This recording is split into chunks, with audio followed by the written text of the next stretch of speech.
Saúde os irmãos com a paz do Senhor, amém? Vamos orar para a gente iniciar a nossa aula de hoje. Senhor, nosso Deus e nosso Pai, mais uma vez, Senhor, nós queremos te agradecer por estarmos reunidos para estudar a sua palavra, Deus. Que em nome de Jesus, o teu Espírito Santo esteja conosco, nos conduzindo, nos capacitando, nos dando sabedoria, Deus, nos dando entendimento. Abençoa a nossa mente, Senhor, abençoa os nossos corações. Repreende em nome de Jesus tudo aquilo que vem para atrapalhar, toda falta de atenção, meu Deus, toda distração, todo levante de Satanás contra as nossas vidas, contra a nossa família.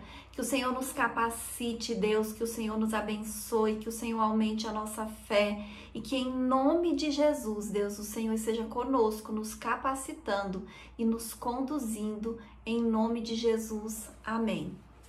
O título da lição de hoje é Fé para crer que a vida não surgiu do acaso.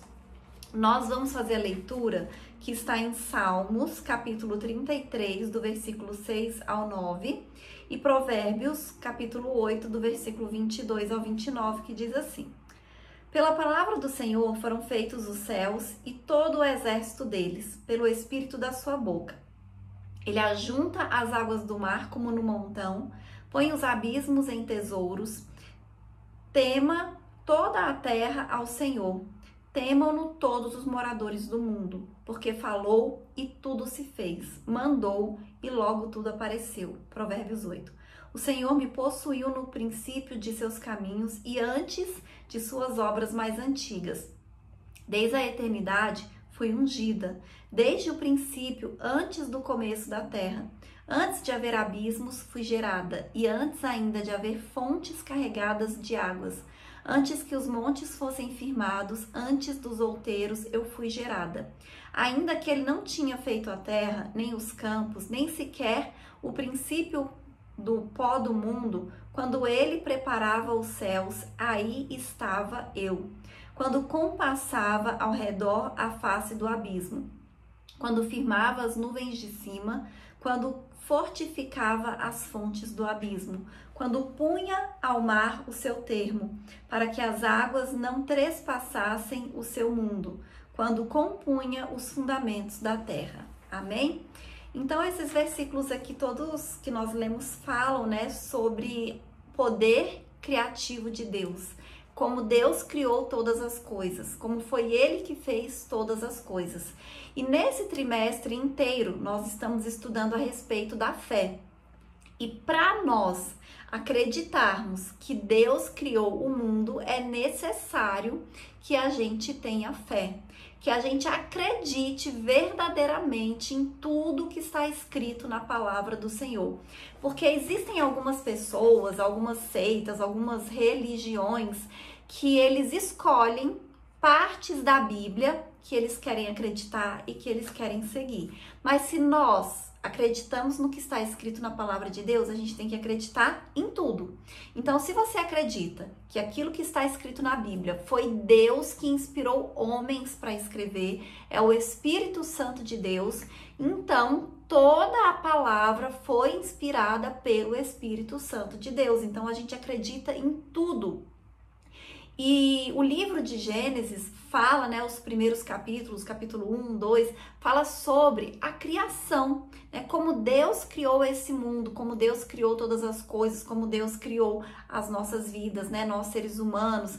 Então, fala de como tudo foi criado. Mas, o que acontece?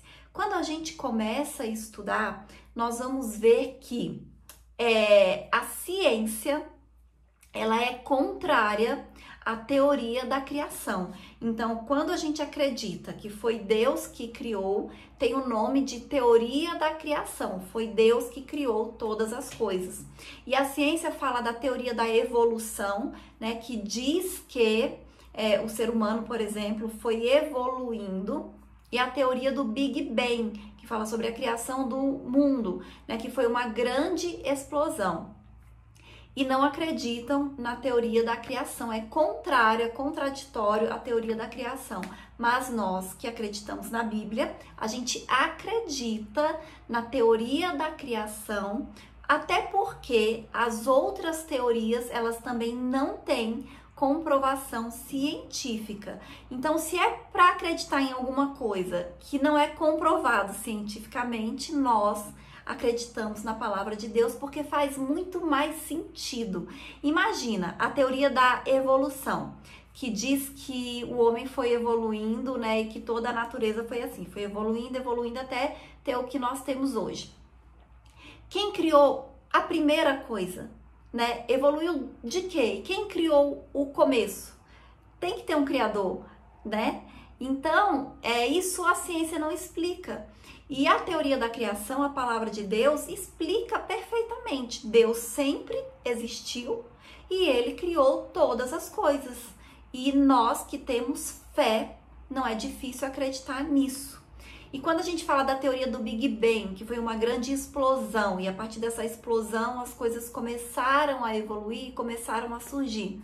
Quem garante que essa grande explosão, né, que a ciência diz que houve, né, na teoria do Big Bang, não foi quando Deus disse, Deus criou os céus e a terra. Quando Deus falou, haja a terra, foi uma explosão e houve a terra. Né? Então, assim, essas teorias que contrariam a palavra de Deus, elas não têm comprovação científica também.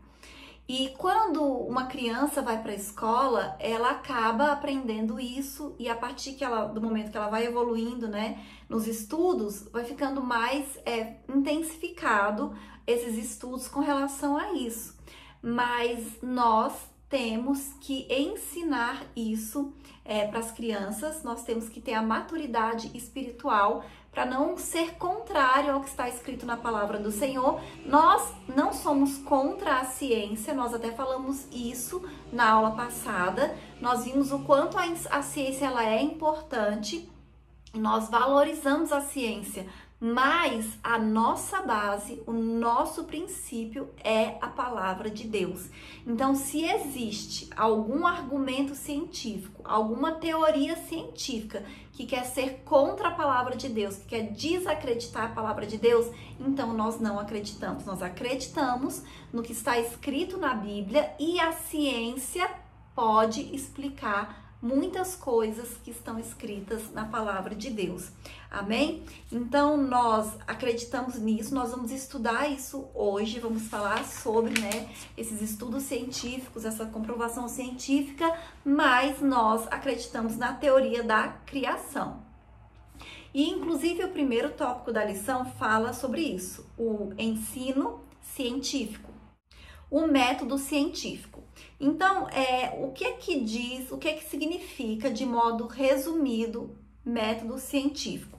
Então, é um conjunto de regras básicas para desenvolver uma experiência a fim de produzir novos conceitos e também corrigir e integrar conhecimento já existente. Então, de maneira sucinta, nós podemos afirmar que o método científico nada mais é do que fazer uma pergunta, supor uma resposta e fazer testes para ver se essa resposta é correta ou não, para chegar a uma conclusão. E geralmente o método científico para você obter uma resposta é algo que leva anos, porque são vários testes, né, várias perguntas, e aí você tem que passar um tempo testando, e aí depois surgem novas perguntas, então vem novos testes, então é algo que leva um tempo. O método científico também, ele é livre de preconceitos no que se refere a teorias ou ideias filosóficas ou religiosas. Então, assim, tem que ser livre dessa influência ideológica e religiosa. E com a pesquisa, espera-se que os dados coletados apresentem novos conceitos. E o cientista, ele vai buscar sintetizar essa descoberta que ele fez através do método científico em uma lei, uma equação. Então, é por isso que a gente tem lei de Newton, leis da física, são métodos que foram comprovados cientificamente. Então, houve estudos e aí se desenvolveu uma lei, uma equação com relação a isso. Então, é um processo de indução, o cientista chega a algumas hipóteses mais amplas e a princípios com o objetivo de juntar várias leis possíveis. E a partir de diferentes teorias, os cientistas ele vai tentar apresentar as hipóteses que sejam mais possíveis a serem testadas por meio de observação. E é por isso que eu disse que muitas vezes leva muito tempo, às vezes leva muitos anos. E por fim, espera-se que esses testes se confirmem. Mas existem muitos estudos científicos que eles passam bastante tempo estudando, testando e no final eles não conseguem confirmar aquilo que eles suporam, né? Aquilo que eles achavam que era, né? Então as teorias não são comprovadas cientificamente. E nós não precisamos de comprovação científica, de método científico para acreditar que Deus criou e formou os céus e a terra pelo poder da sua palavra. Nós acreditamos com base na fé, né? Nós acreditamos que a palavra de Deus, a Bíblia, ela é inspirada pelo Espírito Santo, que Deus, ele é o criador de todas as coisas, ele não foi criado, Deus não é criatura, ele é o criador, ele sempre existiu e ele sempre vai existir. Amém? O próximo subitem fala assim: do que se ocupa a ciência?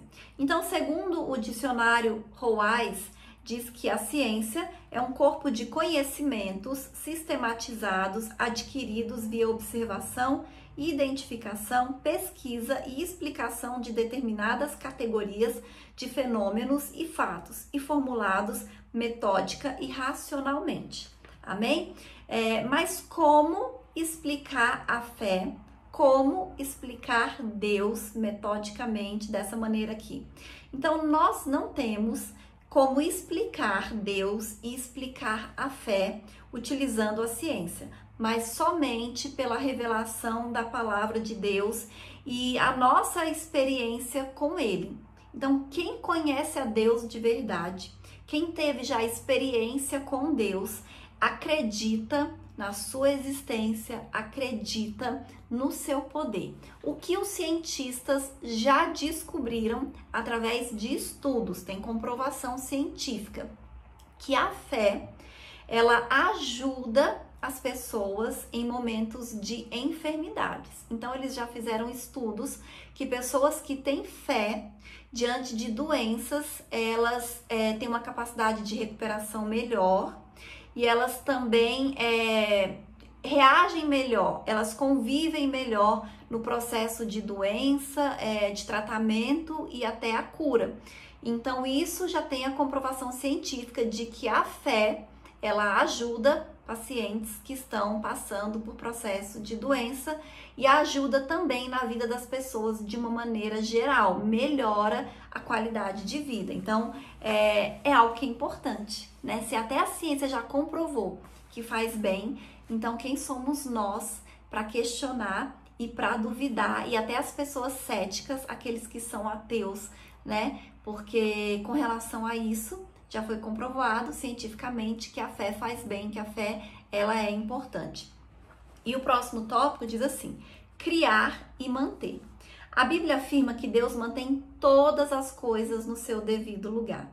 Então, assim, Deus, ele não apenas criou todas as coisas, ele é o criador de todas as coisas, mas ele também mantém.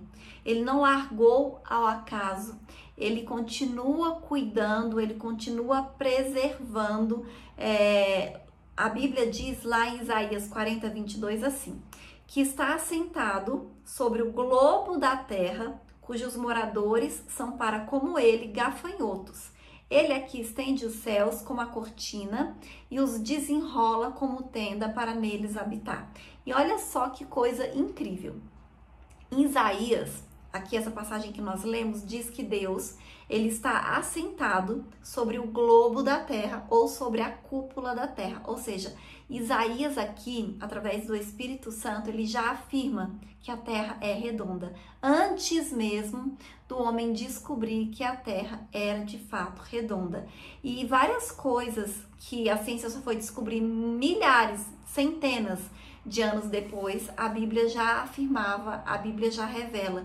E tem coisas que estão na Bíblia hoje e que a ciência ainda não conseguiu descobrir, não conseguiu chegar, né, a esse conhecimento científico que já está revelado na palavra de Deus.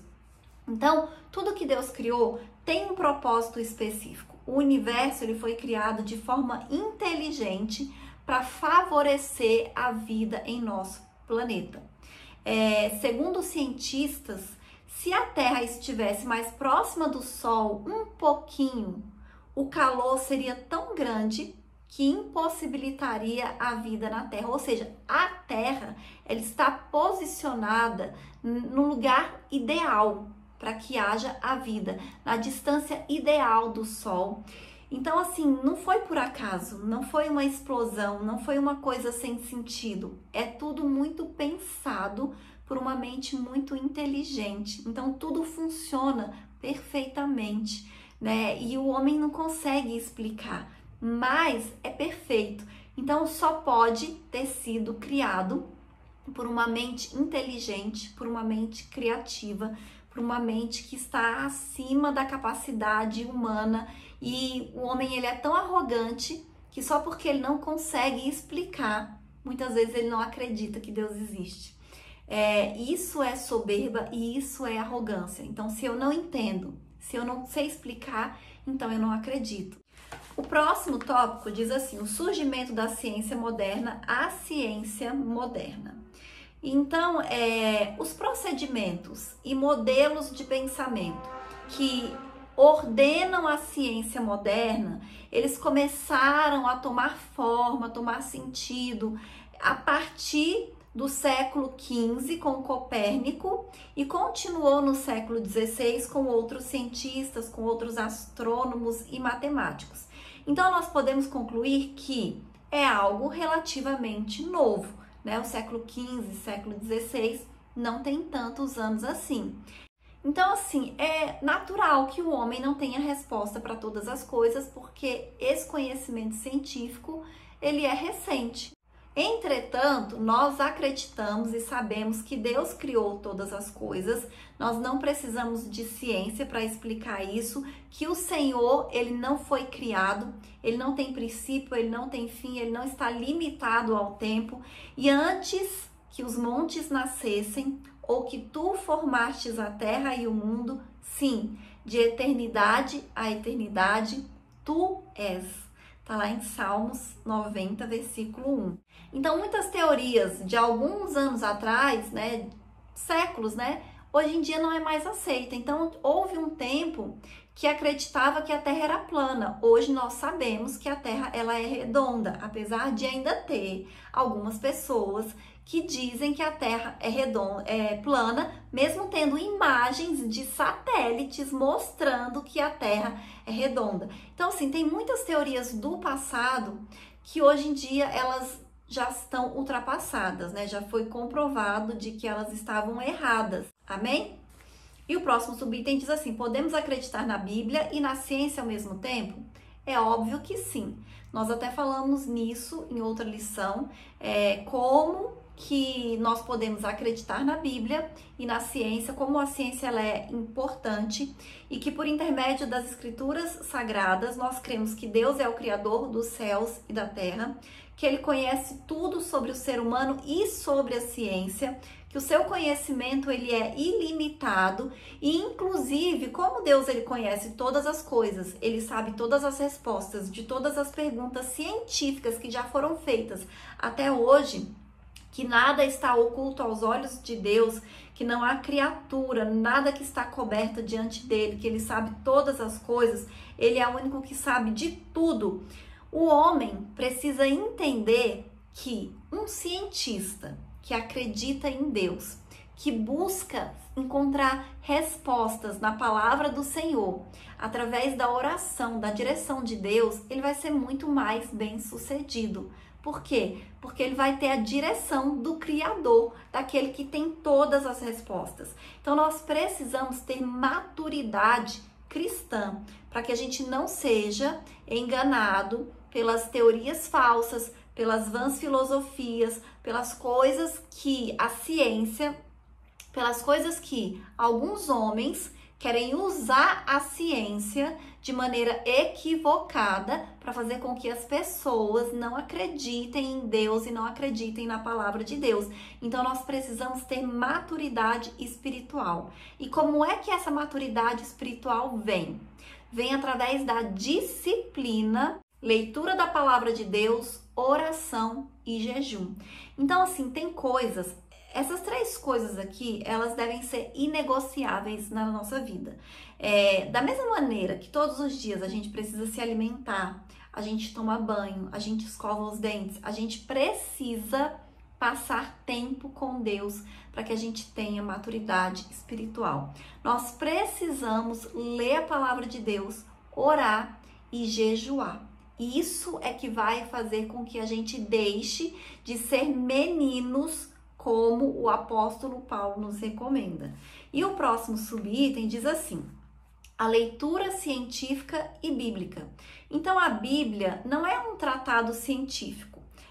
Entretanto, nela, especialmente no livro de Gênesis, nós encontramos explicação para o princípio do universo, da terra, das pessoas, do pecado, do plano da salvação. Então, o livro de Gênesis, ele é muito importante, né? A gente lê e acreditar o que está escrito ali no livro de Gênesis, estudar, né? Gastar tempo mesmo ali, investir tempo estudando o livro de Gênesis.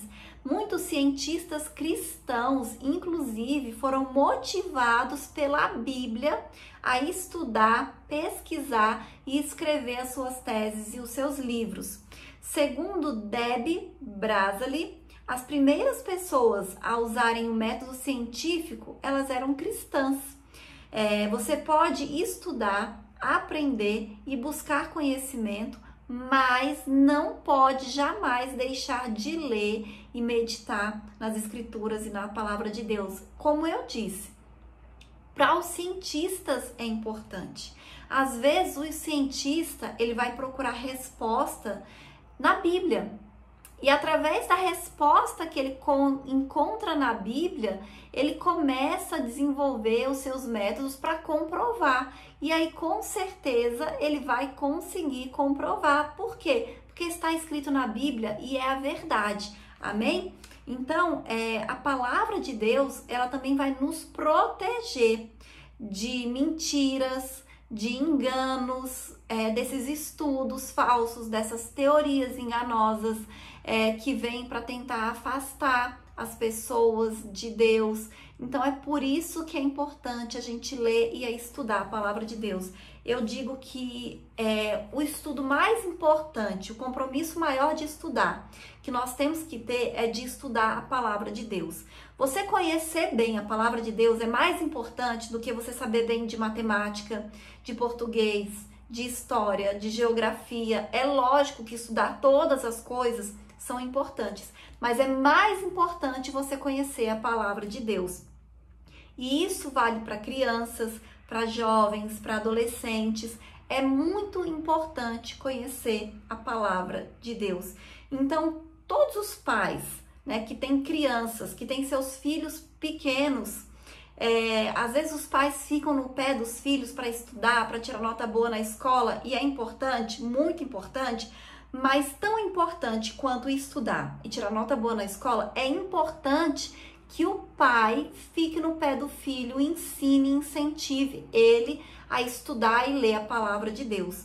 Amém? Para que a gente não caia nesses enganos, principalmente nesse nosso mundo corrupto dos nossos dias atuais. O próximo tópico, o título dele é A Origem, um Início Absoluto. Então, o livro de Gênesis inicia com uma afirmação. Gênesis 1, versículo 1 e 2. No princípio, criou Deus os céus e a terra era sem forma e vazia. Então, no Antigo e no Novo Testamento revelam que no princípio absoluto só havia Deus e que todo mundo foi formado por ele. Einstein, que foi um renomado cientista, ele reconheceu a presença de um poder racional superior. Ele era muito inteligente, muito estudioso, uma inteligência acima da média, E ele reconheceu que alguém infinitamente maior criou todas as coisas, porque assim, a criação é perfeita. E quando um cientista começa a estudar e começa a descobrir como assim as coisas funcionam perfeitamente, nada é por acaso, eles chegam a essa conclusão de que só pode existir uma inteligência superior para ter feito tudo tão perfeito. Isaac Newton descobriu a lei da gravidade, mas ele não inventou a gravidade, ele só descobriu que existia a gravidade. O criador dela é Deus. Ele criou cada molécula, átomo, cada pedacinho do universo com um propósito e uma função. Então, esses cientistas renomados que descobriram coisas da física, da química, que tem leis, eles só descobriram, eles não inventaram, né? Quem criou foi o próprio Deus. E aí o próximo subitem diz assim: um acaso é isso que muitas pessoas querem dizer, né? Que o universo, os seres humanos é obra do acaso. Então o universo, ele é tão complexo e perfeito que jamais poderia ter surgido de um acaso. Gente, quando a gente vê a própria cadeia natural, né, que um inseto come o outro e que para isso existe um equilíbrio, que um inseto que faz a polinização e que faz com que as árvores cresçam e que surjam. Então, assim, gente, é tudo muito perfeito, não tem como ter sido obra do acaso. Também não surgiu da teoria chamada Big Bang, como eu disse, né, que os irmãos também já devem ter ouvido falar, que essa teoria afirma que o mundo veio a existir subitamente como resultado de uma explosão. Nós lemos em Gênesis que Deus criou o universo do nada. Logo, a matéria, ela não é eterna, ela é criada. Sabe por quê? Surgiu de uma explosão. Tá aí essa explosão, como é que foi que aconteceu? Surgiu de onde? Quem causou essa explosão? O que causou essa explosão? Isso a ciência não explica. Então, somente um Deus, Criador, eterno, pode ter sido capaz de ter feito todas as coisas. Então, ele é o Criador, ele é eterno e o mundo depende inteiramente dele. Da mesma maneira que Deus criou, na hora que ele quiser, ele pode acabar com tudo. E a gente já tem escrito na Bíblia como é que vão acontecer as coisas nos últimos tempos, né? Vai ter fenômenos no céu, fenômenos na terra da natureza, e tudo isso vai ser com a permissão de Deus, porque já está escrito, já está revelado que vai acontecer. E o próximo subitem diz assim: Deus e o acaso. Jacques Monod, ganhador do Nobel de Medicina por suas descobertas sobre controle genético da síntese de enzimas e vírus, afirmou que as mutações genéticas, elas são acontecimentos que os cientistas não conseguem prever. E aí, quando ele afirma que os cientistas não conseguem prever, não quer dizer que não existe uma causa. Eles só não sabem qual é a causa primária. Como é que acontecem essas mutações? Como é que acontecem essas alterações? Então, nós podemos dizer que a existência de Deus, ela é a causa primária, ou seja, aquilo que deu origem a todas as coisas. Segundo Charles Conson, as experiências não provam que a vida pode surgir espontaneamente na natureza. Ao contrário, elas dão evidências experimentais de que a vida só pode ser criada por um ser inteligente que dirige e controla o processo, todo o processo, controla todas as coisas. Com relação à teoria da evolução, que diz que, por exemplo, com relação ao ser humano, nós evoluímos do macaco. Basicamente é isso. E o macaco, ele surgiu de onde? Então, quem criou esse macaco que evoluiu e se transformou no ser humano? Então, assim, são coisas que a ciência não explica e que as pessoas que não querem acreditar em Deus, elas também não querem questionar essas coisas. São teorias que também não têm fundamentação científica, elas existem simplesmente para contradizer aquilo que está escrito na palavra de Deus. Então, são pessoas que não querem acreditar na Bíblia, que são ateus e muitas vezes são usadas pelo maligno para isso. E elas querem simplesmente descartar, desacreditar o que está escrito na palavra de Deus, criam teorias que também não têm comprovação científica alguma, e muitas pessoas acreditam e dizem que nós, que acreditamos na palavra de Deus, é que somos ignorantes por acreditar nisso, sendo que eles não têm uma explicação melhor para a criação do universo, de todas as coisas que existem, do ser humano e de todos os seres vivos. Amém? E eu vou ler a conclusão já que diz assim: cremos que Deus é o criador do universo e os seres humanos não são uma combinação de fatores aleatórios que acidentalmente se juntaram e deram origem à vida. Não tenha medo ou vergonha de revelar sua fé em Deus, pois é preciso ter mais fé para acreditar na teoria da evolução do que no criacionismo. Como crentes em Jesus Cristo, não desprezamos a ciência, mas cremos que a Bíblia é a inerrante palavra de Deus e ela tem todas as respostas a respeito da criação, do universo e do homem. Amém? Gente, é isso aqui. A Bíblia, ela tem todas as respostas. É muito mais fácil a gente acreditar no que está escrito na Bíblia do que acreditar nessas teorias que as pessoas inventam. E aí, muitas vezes, na escola, nesses ambientes científicos, né, de faculdades, universidades, eles zombam de quem acredita na teoria da criação, mas eles também não têm comprovação nenhuma de que as outras teorias são reais, só que eles acham que faz mais sentido do que a teoria da criação. Então, nós não podemos nos envergonhar de acreditar na palavra de Deus. Muitas pessoas às vezes querem questionar, querem criticar. Gente, fé não tem explicação. A gente não precisa explicar por que a gente acredita. A gente acredita porque a gente acredita, porque a gente tem fé, porque a gente já teve experiência com Deus, a gente sabe que Deus é real, porque por mais que a gente não veja, a gente sente, a gente conhece. E então a gente acredita no que está escrito na palavra de Deus porque faz total sentido para nós que somos cristãos. Nós não podemos nos envergonhar de acreditar em Deus e acreditar na sua palavra. Amém? E essa é a palavra de hoje. Até a próxima aula em nome de Jesus.